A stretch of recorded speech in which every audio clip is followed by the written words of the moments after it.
Hello दोस्तों, कैसे हैं सभी लोग। उम्मीद है कि सभी लोग अच्छे होंगे। जैसा कि आप देख चुके हैं कि हमारा 10th क्लास का पहला चैप्टर है वास्तविक संख्याएं, जिसके 3 लेक्चर हो चुके हैं पूरे। आज हमारा ये चौथा लेक्चर है और 3 लेक्चर में हमारी एक एक्सरसाइज जो है पूरी कंप्लीट हो चुकी है। आज हम चौथे लेक्चर की तरफ बढ़ रहे हैं और एक्सरसाइज हमारी है 1.2। 1.2 एक्सरसाइज जो है इस चैप्टर की मोस्ट इम्पॉर्टेंट एक्सरसाइज है। इस एक्सरसाइज से एक क्वेश्चन हर साल आता है और 3 या 4 नंबर का क्वेश्चन आता है। इतना आसान होता है, इसमें सिर्फ थोड़ा सा ध्यान देना पड़ता है। इसमें थ्योरी बेस्ड क्वेश्चन होता है और बहुत ही आसानी से इसको एग्जाम में किया जा सकता है। 3 लेक्चर में हुए। 3 लेक्चर में हमारे पहले एक्सरसाइज में जितने लगभग सारे क्वेश्चन करा दिए हैं, जिसमें सिर्फ पहले एक्सरसाइज में 2 क्वेश्चन छूटे हुए हैं।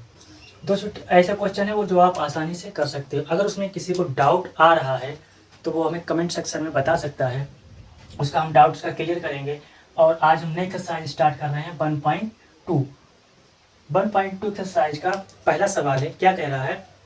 और इस एक्सरसाइज का एक एक क्वेश्चन मोस्ट इंपॉर्टेंट है, इसमें से कुछ भी आ सकता है। और देखो, आप क्वेश्चन पे मत ध्यान दो कि ये क्वेश्चन आएगा ही आएगा। जरूरी नहीं है कि ये क्वेश्चन एग्जाम में आए, बट ऐसा ही आएगा, ये 100% गारंटी है। क्यों कि यहाँ पे √5 भी हो सकता, √3 भी दे सकता, √7 भी देख सकता। तो आप क्वेश्चन को रटने की ज़रूरत नहीं है, आप सिर्फ कॉन्सेप्ट पे काम करिए कि अगर यहाँ पे कोई नंबर दूसरा दे दिया जाए तो हम उसको भी आसानी से कर सके। ऐसा नहीं कि हमने √5 वाला रट लिया और एग्जाम में √7 वाला आ गया तो कैसे कर पाओगे। तो सिर्फ आपको कॉन्सेप्ट पे ध्यान देना है और सभी लोग बोर्ड की तरफ नज़र रखना। और बहुत ही इंटरेस्टिंग क्वेश्चन है, इसको बहुत आसानी से धीरे धीरे करेंगे। ज़रा देखना क्या कह रहा है। पहला क्वेश्चन हमारा ये कह रहा है कि सिद्ध कीजिए कि √5 एक अपरिमेय संख्या है। मैं थोड़ा परिमेय और अपरिमेय संख्या के बारे में बताना चाहूँगा। ज़रा देखो ध्यान से कि परिमेय संख्या क्या होती हैं और अपरिमेय संख्या क्या होती हैं। परिमेय संख्याएं वो होती हैं जिन्हें हम P/Q के फॉर्म में लिख सकते हैं और जहाँ Q जो है कभी भी हमारा 0 नहीं होगा। क्यों? अगर मैंने Q 0 कर दिया तो ये इनडिटर्मिनेट फॉर्म बन जाती है। इनडिटर्मिनेट फॉर्म का मतलब होता है अनिर्धार रूप, जिसका कोई मान ही नहीं होता है और आज तक किसी ने पता भी नहीं कर पाया है कि किसका क्या मान होगा। P/Q जैसे 5/2, 3/4, 7/2, ये क्या है? ये हमारी परिमेय संख्याएं कहलाती हैं। और अपरिमेय संख्याएं क्या होती हैं? अपरिमेय संख्याएं वो होती हैं जिनको हम P/Q की फॉर्म में नहीं लिख सकते। जैसे √2 को हम P/Q की फॉर्म में नहीं लिख सकते हैं। और √3 को भी हम अपरिमेय संख्या के रूप में नहीं लिख सकते हैं, क्योंकि √2 का मान होता है 1.414। एज इट इज चलता रहेगा, डॉट डॉट में पता नहीं कहाँ तक जाएगा। इसको बोलते हैं रिपीटेड नंबर। और √3 का मान होता है 1.732, ये भी इनफाइनाइट तक जाता है। इनको हम P/Q की फॉर्म में नहीं लिख सकते। तो ये क्या कहलाती है? हमारी अपरिमेय संख्याएं। और एक इंटरेस्टिंग क्वेश्चन होता है कि पाई। अक्सर ऑब्जेक्टिव क्वेश्चन में आजकल खूब पूछा जा रहा है कि पाई कैसा नंबर है, पाई परिमेय है कि अपरिमेय है। जरा इसमें बहुत ध्यान देने वाली बात है। पाई के एग्जैक्ट मान कितना होता है? एक होता है 22/7, राइट, 22/7। और दूसरा क्या होता है? 3.14, एक जे भी होता है 22 का मान। और एक पाई का मान ट्रिग्नोमेट्री में हम 180 डिग्री यूज करते हैं। अब जरा ध्यान देना, 22/7 जो है P/Q फॉर्म है। 22/7 अगर P/Q फॉर्म है तो ये परिमेय हुआ। जबकि 3.14, इसको 3.14 नहीं बोलेंगे, 3.14 बोलेंगे, क्योंकि डिजिट के बाद जो भी नंबर बोला जाता है वो एक एक करके डिजिट में बोला जाता है। तो 3.14 जो है ये P/Q फॉर्म नहीं है, इसको हम नहीं लिख सकते P/Q की फॉर्म में। तो ये कहलाता अपरिमेय। पाई का मान 22/7 तो ये परिमेय हुआ। एक इसका 3.14 हो गया, 3.14 अपरिमेय होता है। और पाई खुद एक अपरिमेय संख्या होती है। वो पूछेगा, ऑप्शन देगा कि पाई एक है क्या? एक ऑप्शन होगा अपरिमेय, दूसरा ऑप्शन होगा परिमेय, तीसरा ऑप्शन होगा प्राकृतिक संख्या है, चौथा ऑप्शन नॉन ऑफ दीज हो सकता है। तो उसमें आपको परिमेय क्लिक करना है। ओके, समझ गए परिमेय और अपरिमेय। अब अपने क्वेश्चन पे चलते हैं। इस एक्सरसाइज में परिमेय और अपरिमेय संख्याओं के ऊपर ही पूरा खेल आधारित है और हमें नहीं लगता है कि आपको इनके बारे में ना पता हो। मैं मान के चल रहा हूँ आपको कि परिमेय और अपरिमेय संख्याओं के बारे में आप पहले से बहुत कुछ जानते हैं। चलिए अपने क्वेश्चन की तरफ बढ़ते हैं। कह रहा है कि सिद्ध कीजिए कि √5 एक अपरिमेय संख्या है। ठीक है, जो कुछ यहाँ पे दे रखा है जस्ट हम उसका अपोजिट मानेंगे। इसको सोल्यूशन नंबर डाल दीजिए 1। ठीक, क्या सोल्यूशन होगा देखो, हम मान के चलेंगे कि माना √5 एक परिमेय संख्या है, एक परिमेय संख्या है। देखो यहाँ पे क्या दे रखा, अपरिमेय दे रखा था, तो हमने क्या मान लिया कि माना √5 एक परिमेय संख्या है। गर्मी बहुत ज्यादा हो रही है।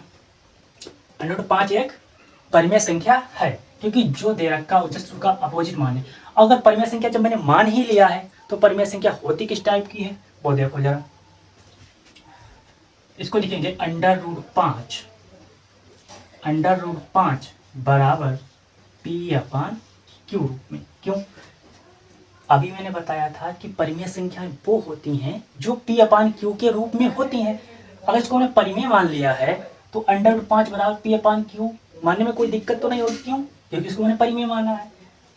इसकी एक शर्त होती है कि Q जो है कभी भी 0 नहीं होगा। क्यों? अगर Q मैंने 0 कर दिया तो ये एक इंडिटरमिनेट फॉर्म बन जाती है। इंडिटरमिनेट फॉर्म का मतलब होता है कोई मान नहीं। जब किसी का कोई मान ही नहीं होता है यहाँ पे रखेंगे तो उसको यहाँ पे करिए क्या कर सकते हैं, कुछ नहीं, इंडिटरमिनेट फॉर्म बन जाती है। और क्या लिखोगे, जहां P और Q, जहां P और Q सहअभाज्य मतलब स्वयं से कटने वाले सहअभाज्य गुणनखंड है। क्या है? गुणनखंड है। इतनी बात क्लियर है? इतनी बात क्लियर है आप सबको? ठीक। इसको समीकरण आप एक मानो या ना मानो, चलो उससे रहने दो। अब इसको जरा देखते हैं। √5 बराबर P/Q है तो इसको क्या लिखेंगे कि दोनों तरफ वर्ग करने पर, स्क्वायरिंग ऑफ बोथ साइड, दोनों तरफ जब वर्ग करेंगे, जरा ध्यान देना कि √5 का वर्ग किसी भी नंबर का स्क्वायर मतलब किसी भी नंबर पे अगर रूट लगा है और उसका हम स्क्वायर कर रहे हैं तो सिर्फ और सिर्फ उसका रूट हटता है। स्क्वायर का मतलब जानते हो आप कि √5 का स्क्वायर करना है तो √5 की 2 बार गुणा करेंगे तो √5 गुणे √5। और जब रूट की गुणा करते हैं तो रूट हट जाता है तो यहाँ पे कितना आ जाएगा 5। जैसे अगर यहाँ पे 3 का स्क्वायर करें तो 3 गुणे 3 तो वो 9 होगा। बात समझिए जरा कि 3 और 3 की मल्टीप्लाई करेंगे तो उसका हो जाएगा 9। और यहाँ पे अगर अंडर रूट यहाँ पे अगर 2 दे रखा है, अगर इसका स्क्वायर करें तो √2 और जब किसी भी रूट की गुणा करते हैं और सेम नंबर हो, रूट की गुणा करते हैं और सेम नंबर हो तो उसका रूट हट जाता है। इतनी बात समझ में आ रही? ठीक है। अब √5 का जब हम वर्ग करेंगे तो यहाँ पे हो जाएगा 5। Yes sir. फिर P/Q का होल स्क्वायर करेंगे तो P²/Q²। Okay, P²/Q²। इतना बनेगा। गर्मी भाई बहुत ज्यादा है, दिक्कत है। कोई बात नहीं, आपके लिए हम गर्मी इतनी सह लेंगे।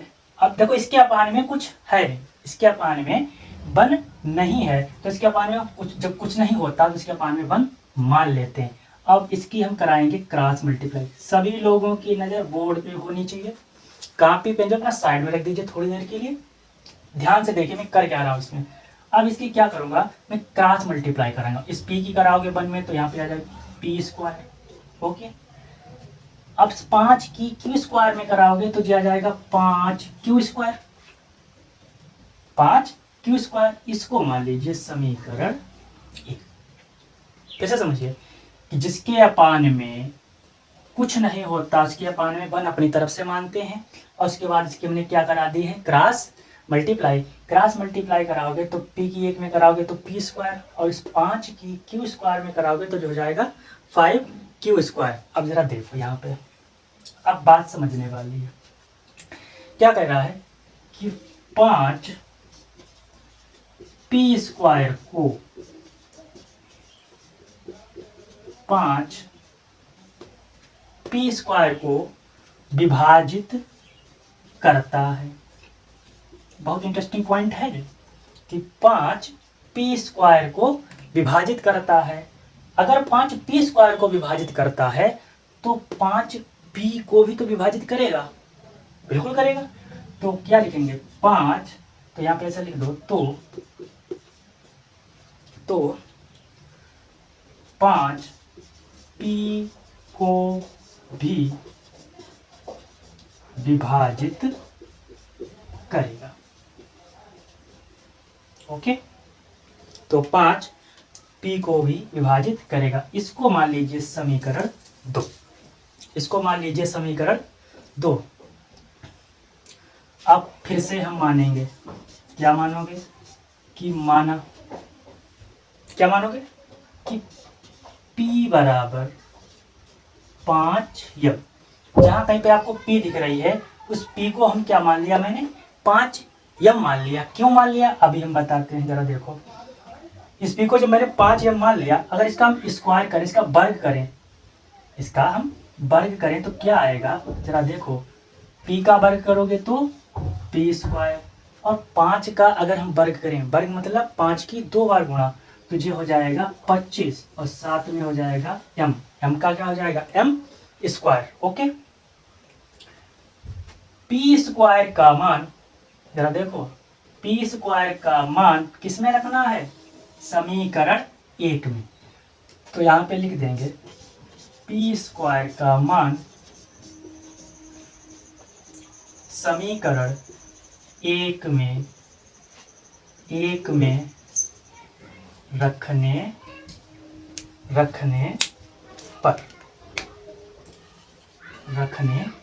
पर ठीक है। चलो इसको हम थोड़ा स्पेस कर लेते हैं, उसके बाद आगे लगाते हैं। p स्क्वायर का मान जो है समीकरण 1 में रखेंगे, तो इतना ऊपर वाला मिटा दूं, भाई यहीं तो रखना मान, इतना मैं हटा देता हूँ, इतना मैं ऊपर का हटा दे रहा हूँ। चलो ये बेटा, ठीक, देखिए, हाँ, p स्क्वायर का मान समीकरण 1 में रखिए। समीकरण 1 हमारी क्या है कि p स्क्वायर बराबर 5 क्यू स्क्वायर। बहुत ध्यान से देखना, कोई ऐसा नहीं कि आप समझ नहीं पाओगे, बहुत जीरो लेवल से लेके चल रहा हूँ, बिल्कुल कतई धीरे धीरे समझा रहा हूँ, ताकि आप ऐसा ना हो कि आपको लगे कि हमको क्वेश्चन समझ में नहीं आ रहा। समझ में आएगा, एक बार नहीं, 2 बार नहीं, 3 बार, कितनी बार नहीं समझ में आएगा। तो देखिए, p स्क्वायर का मान समीकरण 1 में रखने पर, तो p स्क्वायर का कितना मान है, जे दे रखा, देखो जे दे रखा है। p स्क्वायर का मान कितना दे रखा है, 25 m स्क्वायर। जे रखना कहाँ है, इस p की जगह पे। तो रखिए, p स्क्वायर का मान 25 दे रखा है, तो यहाँ पे लिख देंगे 25 m स्क्वायर बराबर, और समीकरण 1 क्या कह रही है, आगे लिखा है कि 5 क्यू स्क्वायर। ओके, और आप जानते हो कि 5 एकन 5 और 5 पंजे 25, कर सकते हैं ऐसा कि नहीं कर सकते, तो आप लोग बिल्कुल कर सकते हैं सर जी। तो यहाँ कितना बचा 5, तो यहाँ पे हम लिख देंगे 5, जो हो जाएगा m स्क्वायर बराबर क्यू स्क्वायर, 5 m स्क्वायर बराबर क्यू स्क्वायर। ओके, हाँ, तो क्या लिखेंगे इसके आगे, जरा देखो क्या हो गया हमारा, 5 m स्क्वायर बराबर क्यू स्क्वायर। तो यहाँ पर हम क्या लिखेंगे, जरा यहाँ पे क्या लिखा था, जरा देखो। यहाँ पे मैंने लिखा था कि 5 p स्क्वायर को विभाजित करता है। ओके, तो 5 p को भी विभाजित करेगा। तो यहाँ जब 5 किसको विभाजित कर रहा, यहाँ p को कर रहा था, तो यहाँ किसको करेगा, q को, किसको करेगा, q को। तो यहाँ पे लिखेंगे कि 5 क्यू स्क्वायर को विभाजित करता है, तो तो 5 Q को भी विभाजित करेगा। ओके, अगर 5 Q स्क्वायर को विभाजित करता है तो 5 Q को भी विभाजित करेगा। यह कितनी हो जाएगी? इसको क्या माना था? समीकरण 2, तो ये मान लो समीकरण 3। ठीक है, समीकरण 3। अब इसको मिटा दूँ मैं नीचे को। चलो इसको मिटाते हैं, उसके बाद आगे इसको लगाते हैं। इस टाइप का क्वेश्चन ये थोड़ा जो है बड़ा हो जाता है, और जिसके आगे वाले क्वेश्चन बहुत छुटके छुटके क्वेश्चन हैं और बहुत आसानी से आराम से हो जाएंगे। बट इस टाइप के जो क्वेश्चन होते हैं उसमें थोड़ी सी थ्योरी बढ़ानी पड़ती है, और थ्योरी ऐसी होती है जो आप आसानी से लिख सकते। कोई इसमें सोचने वाली बात नहीं कि इसमें क्या लिखें। सिर्फ आप एक क्वेश्चन की कैसे थ्योरी समझ लीजिए, और हर क्वेश्चन में वही थ्योरी लिखी जाएगी, चाहे यहाँ पे √5 हो, चाहे √2 हो, चाहे √7 हो, एनी नंबर। तो यहाँ पे क्या लिखेंगे कि समीकरण 2 से, समीकरण 2 तो मैंने मिटा दी, चलो कोई बात नहीं। समीकरण 2 से क्या था भाई? समीकरण 2 से, समीकरण 2 थी क्या हमारी? अच्छा, 5 वाली। समीकरण 2 से P 5 से समीकरण 2 से P 5 से विभाज्य है, और समीकरण 3 से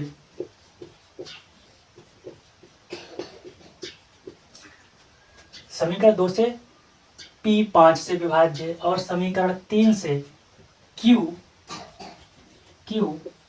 5 से विभाज्य है। यही तो बात थी। अगर जब विभाज्य है तो यहाँ पे हम क्या लिखेंगे? अतः लिखो या तब लिखो या अर्थात लिख दो, ऐसे लिखो। अर्थात जब P 5 से भी विभाज्य है और यहाँ पे Q जो है वो भी 5 से विभाज्य है, तो हम क्या लिखेंगे? अतः 5 P और Q का एक अभीष्ट गुणनखंड है। क्यों है? जरा इस बात को, लाइन को समझिए, क्योंकि इस टाइप के क्वेश्चनों में आपकी थ्योरी ज़्यादा महत्व रखती है। क्यों? कह कि समीकरण 2 से P जो है 5 से विभाज्य है, और समीकरण 3 से Q 5 से विभाज्य है। P भी 5 से विभाज्य है और Q भी 5 से विभाज्य है। तो हम क्या लिखेंगे कि 5 जो है अगर दोनों से विभाज्य है तो P और Q का एक उभयनिष्ठ गुणनखंड हो गया। उभयनिष्ठ गुणनखंड मतलब जो दोनों में हो। उभयनिष्ठ गुणनखंड उसी को कहते हैं जो दोनों में हो। क्यों? यहाँ पे फिर से समझिए, कह रहा है, क्या कह रहा है, जरा देखो ध्यान से, कि P जो है वो 5 से विभाज्य है, और यहाँ क्या कह रहा है? Q जो है वो भी 5 से विभाज्य है। मतलब P भी हमारा 5 से ही विभाज्य है, Q भी हमारा 5 से ही विभाज्य है। तो हम कह सकते हैं कि 5 जो है वो P और Q का एक उभयनिष्ठ गुणनखंड होगा, क्योंकि वो दोनों के लिए काम कर रहा है ना। तो क्या लिखेंगे? यह इस मान्यता का विरोध करता है कि, क्या विरोध करता है? कि यह इस मान्यता का विरोध करता है कि P और Q का कोई उभयनिष्ठ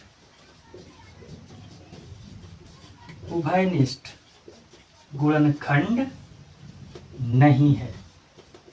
अतः हम कह सकते हैं हम कह सकते हैं कि √5 एक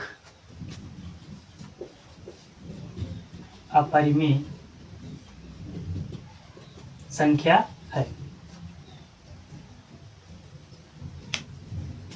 एक बार मैं यहाँ से फिर से समझा रहा हूँ, क्योंकि यही टॉपिक जो थ्योरी लिखी हुई यही मेहनत यही अक्सर आप लोगों के समझ में नहीं आती है, और मैं भी देखूंगा कि कब तक नहीं समझ में आएगी।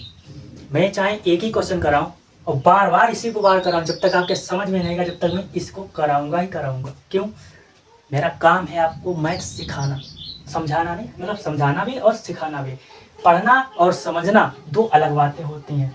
क्या कह रहा है जरा देखो, फिर से मैं एक बार फिर से कह रहा हूँ कि समीकरण 2 जो मिटा चुके वो देखना जो आगे, समीकरण 2 से P जो है वो 5 से विभाज्य है, और समीकरण 3 से Q जो है वो भी 5 से विभाज्य है। तो हम कह सकते हैं कि 5 जो है P और Q का एक उभयनिष्ठ गुणनखंड होगा। और क्यों ना हो, जब 5 P को डिवाइड कर रहा है और 5 Q को भी डिवाइड कर रहा है, तो P और Q का 5 जो एक गुणनखंड होगा कि नहीं होगा? अरे होगा, बिल्कुल होगा। तो वो इस मान्यता का विरोध करेगा, किसका? वो कह रहा था कि P और Q का कोई गुणनखंड है ही नहीं, मगर यहाँ तो गुणनखंड निकल आया। तो यह विरोध करता है कि P और Q का कोई अब उभयनिष्ठ गुणनखंड नहीं है, और जब गुणनखंड है तो यहाँ पे हम कह सकते हैं कि √5 जो है एक अपरिमेय संख्या है। ओके, अब जो आपका क्वेश्चन नंबर दूसरा जो है कंप्लीट हो, क्वेश्चन नंबर पहला कंप्लीट हो गया है। इसी प्रकार हम क्वेश्चन नंबर दूसरा करेंगे। दूसरा क्वेश्चन इससे भी ज्यादा आसान है, और बिल्कुल दिखने में वो डरावना है, मगर वो इससे भी ज्यादा आसान क्वेश्चन है। जरा देखना भी, देखो उसको कैसे धुआं बनाते हैं। वो इससे ज्यादा आसान क्वेश्चन है। तो उस क्वेश्चन का सिर्फ यहाँ पे हमें नंबर चेंज करना पड़ेगा। सिर्फ क्वेश्चन भी सेम है और लगाने का तरीका भी सेम है, मगर इस टाइप के जो क्वेश्चन होते हैं, √2 हो गया, √3 हो गया, √5 हो गया, आपने जैसे जब मैंने लगवाया है यहाँ पे वो कोई भी नंबर चेंज कर दे, सब में ऐसे ही थ्योरी लिखी जाएगी। सिर्फ 5 की जगह पे अगर 2 दे रखा है 2, 3 दे रखा है 3 और 7 दे रखा है तो 7, बाकी सेम थ्योरी रहेगी। अगला क्वेश्चन कह रहा है कि सिद्ध कीजिए, क्या सिद्ध करना है कि 3 प्लस 2√5, यही है, हाँ, 3 प्लस 2√5 एक अपरिमेय संख्या है। ये हमको प्रूफ करना है। ये भी क्वेश्चन इंपॉर्टेंट है। इस टाइप का भी क्वेश्चन खूब आता है। यहाँ पे वो नंबर चेंज कर सकता है, कुछ भी, मगर कॉन्सेप्ट अगर आपका जब क्लियर होगा तो नंबर क्या वो कुछ भी चेंज कर दे, उसकी औकात नहीं कि नंबर काट ले। अगर आपका कॉन्सेप्ट क्लियर है तो आप कॉन्सेप्ट पे सिर्फ ध्यान दीजिए, ना कि इस क्वेश्चन पे कि हमको यही क्वेश्चन रटना है। नहीं, क्वेश्चन आपको रटना नहीं है, सिर्फ आपको कॉन्सेप्ट पे ध्यान देना। कि यहाँ पे कोई भी नंबर दे दे, हमको पता है कि ऐसा नहीं ऐसे होगा, तो कोई भी नंबर दे दे आप उसको झटके में लगा के आओगे, और उसकी औकात नहीं वो नंबर आपका काट दे। इसी प्रकार से हम क्वेश्चन नंबर 2 सॉल्व कर रहे हैं, क्वेश्चन नंबर 2, तो इसका डाल दो सोल्यूशन नंबर 2। कैसे लगेगा? बिल्कुल सेम लगेगा। देखो यहाँ पे क्या दे रखा, अपरिमेय दे रखा है, जो वो दे रखा है अपरिमेय, जस्ट उसका हम अपोजिट मान के चलेंगे। जैसे क्या कह रहा है कि माना, क्या माना, अब ध्यान से, कि 3 प्लस 2√5 एक परिमेय संख्या है। जो वो क्वेश्चन में पूछे, अपरिमेय पूछे तो उसको परिमेय लेकर चलेंगे, और परिमेय पूछे तो उसको अपरिमेय लेकर चलेंगे, और बाद में उसको हम गलत साबित करेंगे। देखो कि माना 3 प्लस 2√5 एक परिमेय संख्या है, तो परिमेय संख्या अगर है तो परिमेय हम जानते हैं कैसी होती है हमारी, P/Q टाइप की। तो यहाँ पे लिखेंगे 3 प्लस 2√5 बराबर P/Q, जानते हो ना इस बात को। और क्या लिखोगे, Q जो है हमारा 0 नहीं होना चाहिए। अगर Q हमारा 0 हो गया तो किए करार पर पानी फिर जाएगा, क्योंकि बटे में जैसे 0 आता है तो वो इंडिटरमिनेट फॉर्म बन जाती है, जिसका कोई भी मान होता ही नहीं। पहली बार जिसको इंडिटरमिनेट उसको कहते हैं, जैसे आपसे कहें हम कि एक गिलास में पानी लीजिए, और वो गिलास जो है एक तालाब में डाल दीजिए पानी, उससे आपसे कहा जाए कि भाई एग्जैक्ट उसी जितना गिलास में पानी था वही पानी निकाल के दिखाओ, क्या निकाल सकते हो? नहीं निकाल सकते, क्योंकि वो उसी में समा जाएगा। तो इन्फिनिटी का मतलब यही होता है कि पता नहीं क्या होगा, और एग्जैक्ट बता ही नहीं सकते। तो इसमें अब क्या करेंगे, जरा ध्यान से, बिल्कुल बोर्ड की तरफ। तो यहाँ पे क्या लिखेंगे कि जहां P और Q सह अभाज्य गुणनखंड है। गर्मी भाई इतनी ज़्यादा हो रहा है इस टाइम पे, हाल बहुत ज़्यादा बुरा हो रहा है। और लाइट जो है वो भी नखरे दिखा रही है। आजकल 3-4 चीज़ें हैं कुछ ज़्यादा ही नखरे दिखाती हैं। लाइट हो गई, चलो छोड़ो मुद्दे पे आओ सीधे। जहाँ पी और क्यू सहअभाज्य गुणनखंड है, ठीक है। तो यहाँ पे देखो क्या लिखेंगे कि 2√5, बिल्कुल ध्यान से, कि 2√5 बराबर P/Q। ओके, ये 3 दे रखा है, बराबर के उधर भेजेंगे तो चीज जस्ट जैसे बराबर के इधर आएगा तो ये माइनस का हो जाएगा, ठीक है। इसके अपान में 1 मान लो, है नहीं तो हम मान लेंगे। तो यहाँ पे क्या लिखेंगे कि 2√5 इसे क्रॉस मल्टीप्लाई करा देंगे तो P माइनस इसकी इधर कराओगे तो 3Q/Q। ओके, इसको समीकरण 1 मान लीजिए। अब जरा देखो ध्यान से, यहाँ पे 2√5 लिखा हुआ है, तो यहाँ पे हम लिखेंगे √5 बराबर जो 2 है इसके बटे में ले आओ, तो P माइनस का 3Q/Q, ठीक। चाहे इस 2 की पूरे में मल्टीप्लाई करा दो और ना मर्जी हो तो ना कराओ। चलो आपका डाउट क्यों रहे, मैं इसको पूरे करा के देता हूँ आपको कि √5। अब इस बन की P में कराओगे तो P एकन P, ठीक है, साथ में माइनस भी है, माइनस लगा दिया। अब कहोगे सर जी 3 की, हाँ 3 की भी कराएंगे। 3 की 1 में कराओगे तो 3, साथ में Q भी है तो 3Q। Okay, yes sir.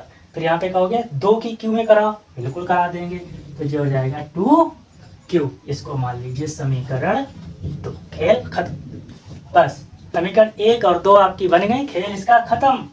तो कैसे, अब जरा देखो, अब जरा इसको ध्यान से देखो, क्या जे क्वांटिटी जो लिखी हुई है क्या जी P/Q रूप में नहीं लिखी है? तो यस सर, बिल्कुल लिखी हुई है।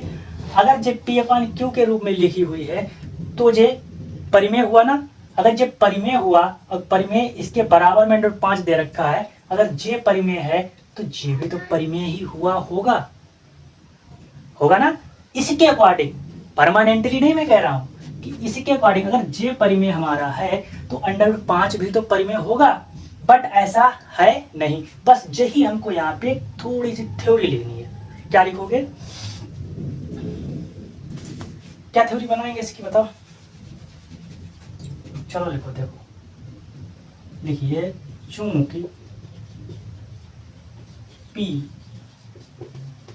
और Q कोई पूर्णांक है, क्योंकि P और Q कोई क्या है, पूर्णांक है, तब, अब यहां से ध्यान से खेल शुरू हो गया, तब क्या लिखा है कि तब P माइनस का 3Q/2Q, मैं इस पूरी क्वांटिटी की बात कर रहा हूं, ये था जो लिखा हुआ समीकरण 2 से, कि तब P माइनस 3Q/2Q एक क्या होगी भाई बताइए जरा। अभी बताया कि तब P माइनस 3Q/2Q एक परिमेय संख्या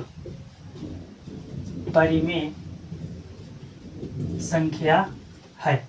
अगर जे P माइनस 3Q/2Q एक परिमेय संख्या है तो √5 भी एक परिमेय संख्या होगी। क्यों होगी? सिर्फ इसके अकॉर्डिंग होगी, 100% और परमानेंटली नहीं होगी। तो क्या लिखेंगे कि एक परिमेय संख्या होगी, तो अगर जे परिमेय संख्या है तो √5 भी, जे ज्यादा इंपॉर्टेंट है, भी लिखना ज्यादा इंपॉर्टेंट है, क्यों है तो √5 भी परिमेय संख्या होगी, परिमेय संख्या होगी। परंतु देखो, परंतु हम जानते हैं कि √5 एक अपरिमेय संख्या होती है। इसलिए मैं कह रहा था कि अगर जे परिमेय है तो उसके बराबर में जो दे रखा वो भी परिमेय होगी। जे मैंने माना है, बट हम पहले से जानते हैं कि √5 जो है एक अपरिमेय संख्या होती है। √5 हो, √2 हो, √7 हो, 3 हो, एनी नंबर जो रूट के अंदर है वो क्या कहलाता है, हमारा अपरिमेय कहलाता है। और इसके अकॉर्डिंग अगर जे परिमेय है तो जे भी परिमेय हमें मानना पड़ा। क्यों? देखो कि पी और क्यू कोई पूर्णांक है, तब p-3q/2q एक परिमेय संख्या है। अगर जे परिमेय संख्या है तो √5 भी एक परिमेय संख्या होगी, है नहीं, होगी लिखा है। परंतु हम जानते हैं कि √5 एक कैसी संख्या है, एक अपरिमेय संख्या होती है। तो इससे क्या सिद्ध होता है कि इससे सिद्ध होता है कि 3 प्लस जो पूरा क्वेश्चन दे रखा है 3 + 2√5 नहीं, इससे एक मिनट इससे सिद्ध होता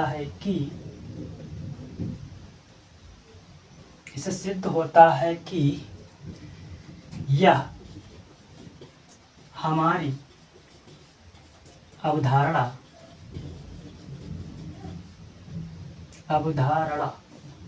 मानना गलत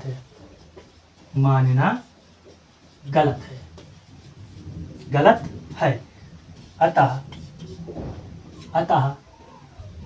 3 + 2√5 एक कैसी संख्या होगी, अपरिमेय संख्या होती है या होगी लिखो या होती लिखो, कुछ भी लिखो, या परिमेय संख्या है। क्या लिख सकते हैं, अतः 3 + 2√5 एक परिमेय संख्या है, लिखो ज्यादा अच्छा है। ठीक है, जे वाला क्वेश्चन आपका कंप्लीट हो गया। देखो इतने में ही। और यहाँ पर वो क्या कर सकता है, जरा देखो, अब एग्जामिनर का खेल देखो वो क्या कर सकता है। यहाँ पे वो 4 कर दे और यहाँ पे माइनस कर दे और यहाँ पे लिख दे 3√4। अब फंस जाओगे ना। तो आपको क्वेश्चन रट के नहीं जाना है, सिर्फ आप इसको आपको जो समझ में नहीं आ रहा, तो हमें नहीं लगता है कि अगर आप वीडियो ध्यान से देख रहे हो, लेक्चर सुन रहे हो, कि आपको कहीं पर भी समझने में दिक्कत आई होगी। क्योंकि मैंने एक चीज को 2 नहीं 3 बार बताया है ताकि आपका कॉन्सेप्ट क्लियर हो सके। अगर आपका कॉन्सेप्ट क्लियर है तो कोई भी नंबर दे दे, कुछ भी दे दे, लगेगा सब एक जैसा ही। अगर फिर भी आपको समझ में नहीं आ रहा है तो आप एक बार वीडियो फिर से देखिए, और जब तक आपका क्लियर ना हो तब तक आप देखिए। जब आपका क्लियर हो जाए तो स्पीड बढ़ा लीजिए, स्लो स्पीड में देखिए, फास्ट में देखिए, जैसे आपकी इच्छा हो वैसे आप देखिए। तो जो आपका क्वेश्चन हो गया कंप्लीट। अगर आपका कॉन्सेप्ट क्लियर है तो यहाँ पर कुछ भी नंबर दे दे, कुछ भी एनी नंबर, तो लगेगा कैसे, बिल्कुल ऐसे लगाते चले आओ और यही थ्योरी आपको लिखनी है। बट इतना ध्यान रहे, थ्योरी तो यही रहेगी, मगर जो बार यहाँ पे दूसरा क्वेश्चन होगा तो यहाँ पे दूसरी होगी, समीकरण दूसरी बन सकती है, समीकरण 1 या 2 वो भी चेंज हो जाएगी। बाकी जो लिखने का तरीका है वो सेम रहेगा। अगर आपको फिर भी कोई इसमें डाउट आ रहा है, या पिछले किसी क्वेश्चन में आपको डाउट आया, पिछली एक्सरसाइज में या पिछले क्वेश्चन में, तो आप अपना डाउट हमें कमेंट में लिख के बताएं। क्या आपको परेशानी आ रही कि मैं उस परेशानी को दूर करने का मैं फुल प्रयास करूंगा। अगर कोई दिक्कत आ रही है कि मैं कैसे नहीं ऐसे समझाऊं, या किसी को दिक्कत आ रही है समझने में कि सर ऐसा नहीं ऐसे समझाइए, या ऐसा क्वेश्चन जो मेरा छूट गया, जो मेरे समझ में नहीं आया है, पीछे एक्सरसाइज का या आगे का या अभी जो इसमें बताया है, कहीं पर भी कोई पॉइंट जो हो आपको समझ में नहीं आया, वो कमेंट में हमें लिख के बता सकता है। मैं उसकी परेशानी को पूरा सॉल्व करने की कोशिश करूँगा, ठीक है। और जिसने भी अभी तक मेरे 3 वीडियो नहीं देखे, प्लीज़ वो अपने पहले वीडियो देखें जाके, क्योंकि बीच में से देखोगे तो आधा अधूरा ही समझ में आएगा। बाद में फिर आप कहोगे सर जी आपने अच्छा नहीं पढ़ाया और समझ में नहीं आया, तो कहाँ से समझ में आएगा। कंटिन्यूटी कोई चीज़ होती है, कंटिन्यूटी मतलब जब किसी चीज़ को लगातार एक सीरियल से देखोगे तभी तो समझ में आता। अच्छा, उसमें नहीं कहते होगे कि लाओ फिल्म काट के देख लें, तब नहीं कहते होगे, तब कहते हो नहीं हम शुरू से ही देखेंगे कि बीच की काट दी, अरे यार समझ में नहीं आ रहा कैसी है, तो फिर ये कहाँ से समझ में आ जाएगी, ये तो महान चीज़ है उससे। तो आप क्या करोगे, सबसे पहले आप जिसने नहीं देखे लेक्चर हमारे, पहले लेक्चर देखे जाके स्टार्टिंग से। और रही बात परिमेय और अपरिमेय संख्या की, इस चैप्टर की थ्योरी की, तो थ्योरी इस चैप्टर की मैं बताया, पिछले वीडियो में मैंने बताया कि किसी कारणवश इस चैप्टर की मैं थ्योरी नहीं करा पाया, बट आपको इस चैप्टर की थ्योरी के नोट्स आपको टेलीग्राम चैनल की पीडीएफ पे मिल जाएंगे। और इस क्वेश्चन जितने भी हैं, इन क्वेश्चनों की पीडीएफ भी आपको टेलीग्राम चैनल पर ही मिलेगी। टेलीग्राम चैनल आपको पता मेरा कि RD maths by Umesh sir. जैसे ही आप डालोगे तुरंत आप मेरा चैनल खुल जाएगा, वहाँ पे सारे क्वेश्चनों की पीडीएफ और प्रत्येक वीडियो का लिंक आपको मिल जाएगा। वहाँ से आप इनको कॉपी कर सकते हो, आराम से नोट कर सकते हो। यहाँ पे जब मैं क्वेश्चन आप यूट्यूब पे चल रहे हो तो आप उसमें सिर्फ देखा करो और एक रफ जरूर लेके बैठा करो, क्योंकि मैंने बोल दिया कहीं गुणा करके दिखाओ, तो आप सिर्फ पेन और रफ लेके बैठिए और उनके नोट्स बनाने की ज़रूरत आपको बिल्कुल नहीं है। आप टेलीग्राम चैनल पे जाइए, वहाँ पे आपको हैंड रिटन बिल्कुल पीडीएफ, मेरे हाथ के बनाए हुए पीडीएफ आपको मिल जाएंगे। और किसी भी कैफ़े पे जाना वो निकलवा दो। अगर इतना तो टाइम होगा, क्यों कैफ़े जाओगे, आराम से बैठना, सिर्फ 20 मिनट काम 10 मिनट का काम है, बस नोट कर लेना। जब आपका पहले से ही रेडी होगा तो सिर्फ लिखने में कोई दिक्कत नहीं आएगी, ठीक है। तो आप हमें बताएं कि हमारा वीडियो कैसा लगा आपको, और जो भी कमेंट सेक्शन में हमें लाइक करो, शेयर करो, सब्सक्राइब करो, और को बताओ वीडियो कैसा लगा। जब तक के लिए बाय बाय।